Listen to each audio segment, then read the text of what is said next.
Much, Dexter. Maraming salamat po. Magandang gabi sa lahat. To Attorney Manny, thank you very much. My favorite professor in credit transactions. Way back.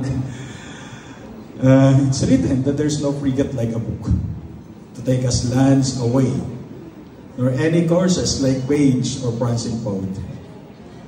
This traverse made the poorest take without oppress or toll. How frugal is the chariot that bears a human soul, wrote Emily Dickinson in 1873. This emphasizes the importance of books in human history. In the midst of technology and AI, I would normally tell my students in law school, the AIs would be the one utilized to teach students in law school.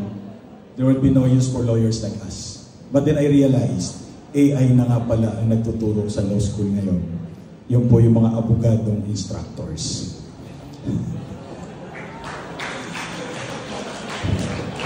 And this book is based on the 2025 syllabus of the bar exam. Just like all other books that I have published, they are intended to simplify complex things. Because as they say, the study of the law is already difficult. So let us not make things more difficult than they should be. And they should be simplified.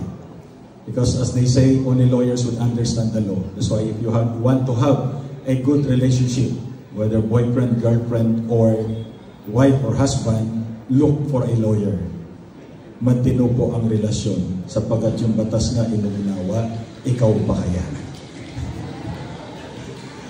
But seriously, this book is intended to help bar reviewees and law students in general to understand the complex concepts in political and international law.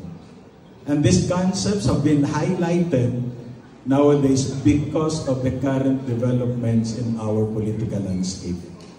Lawyers from different sides of the political spectrum have their take on different issues of the day.